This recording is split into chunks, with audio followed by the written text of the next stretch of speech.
Welcome back to the National Defense. It's Randy Miller. And, of course, you know him as Cliff Clavin on the comedy series Cheers, for which he earned 2 Primetime Emmy nominations. John Ratzenberger is also in just about every Pixar film, including Toy Story, WALL-E, The Incredibles, Monsters, Inc., Cars. I mean, his voice has been everywhere, and he's back with us right now on the National Defense. John, how are you? Good morning. Good morning. Good morning. I'm good. How are you doing? Hey, maybe we should make this a regular show. Okay, so we'll call you at this time every morning, and you just go right into an interview. Well, yeah, that's pretty much what my mornings are anyway. No, it's good to get up early. That's right. Where are you? Where do you hang out these days? I'm out in the desert in Southern California. Okay, you're near Joshua Tree. Yep, not too far from Joshua Tree. Yeah, yeah, I love that area. You coming by? I get yeah, I'm on my way. We're actually we're based in Kansas City, and your old buddy George Wendt was just here over the weekend. No, he was there?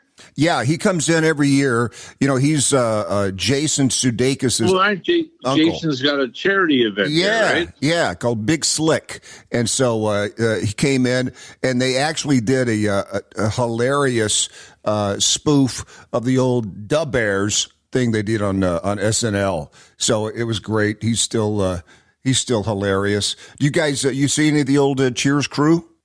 Oh, yeah, I just saw George. We had an event together in Detroit.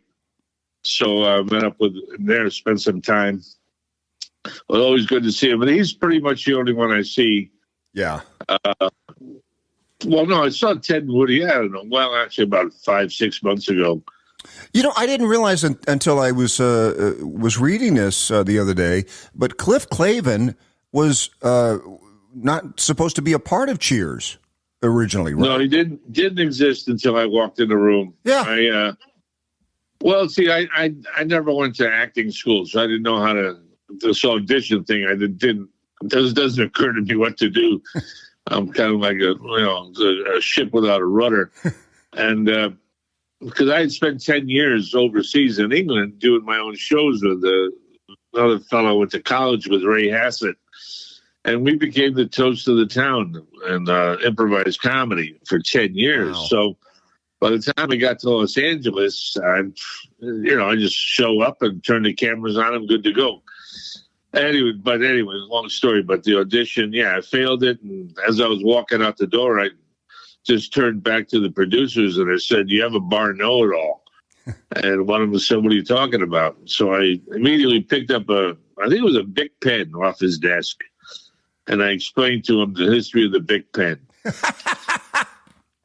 as Cliff. And there you go. And that was it. That was it. Well, two days later, I got a call from the agent saying that they want to try that character that you came up with for 7 episodes, see how it works. So 11 years later, I was still there. That's incredible. Well, we're talking to John Ratzenberger here on the National Defense. He's in Inside Out 2, which is in theaters nationwide on Friday, June 14th as Fritz. And the other thing I'm very excited about, a lot of people have been wondering about Poker Face on Peacock, one of my favorite new shows. And isn't that good? Oh, man. And she is so good in it. And it's like, everybody's wondering, will there be a season 2? Yes, there will be a season 2, and you're in it. I am? I think so. You got a guest spot. Well, that's what a knucklehead I am. I just show up, do my job, I go home. I never ask about. I don't even just know what a lot of things are called. But that's great. Yeah, Natasha is really something to see. What a great actress she is. Hey, John, I want to talk to you about your nuts, bolts, and Thingamajigs, because our audience is mainly active duty military veterans and their families. And so we've had Mike Rowe on a bunch of times, and this is kind of a story that's close to my heart in terms of, getting people out there doing some blue collar jobs again. And you've got an organization, Nuts, Bolts, and Thingamajigs, I think, that tries to do the same thing, right? Well, no, we go a couple of steps further. It was my show, John Ratzenberger's Made in America, where I discovered Yeah, I love that show. Thank you. There wasn't a lot of young people on the lines making these things, whatever it was. Could have been a bow and arrow set or a tractor or a bulldozer. It doesn't make any difference. It was all people with gray hair. So, in asking questions, I realized there were no more shop classes in schools. Right. And that was like 30 years ago. They canceled it, I think, during the Clinton administration. And, I guess the powers that be thought that computers were the future. Nobody realized you got to have somebody that knows righty-tighty, lefty-loosey. Yeah, you're right. And that's where I grew. I grew up in Bridgeport, Connecticut, which is a factory town, and I was just surrounded by those people growing up. And my mother worked in Remington Arms, supplying ammunition for World War II. Oh, wow. And that was always a concern of mine. What happens if we get into a big conflict and there's nobody out there? We couldn't make enough tanks, jeeps, howitzers, whatever it is. We don't have the capability of making it. Remember, World War II, we supplied everybody. We supplied Russia. We supplied England. We supplied ourselves. And really, it was our manufacturing might that would turn the table. Absolutely. And we don't have it anymore. So I started a foundation called Nuts, Bolts, and Thingamajigs, where we have summer camps and to give kids teach them the basics, the foundation of manufacturing. And so far, we have 300 camps nationwide. Wow!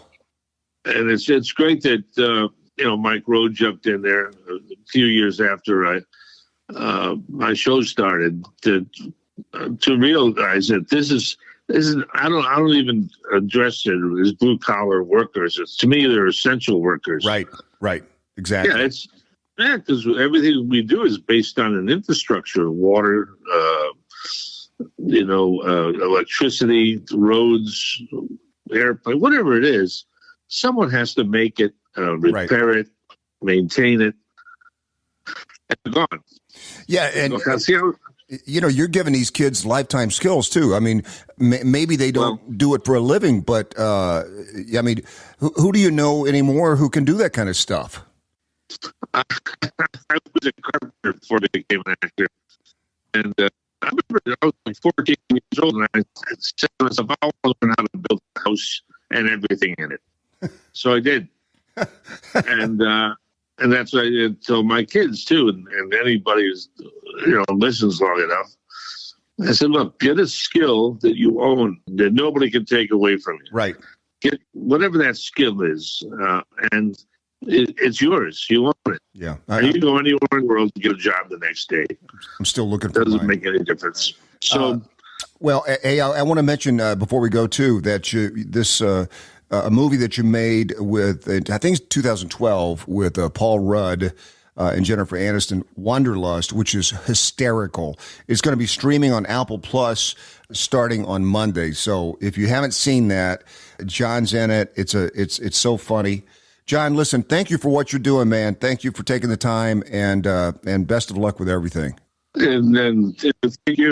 Thank everybody in the military for their service and what they do, because as we all know, it's they're the ones that keep us going and give us the freedom to do what we do.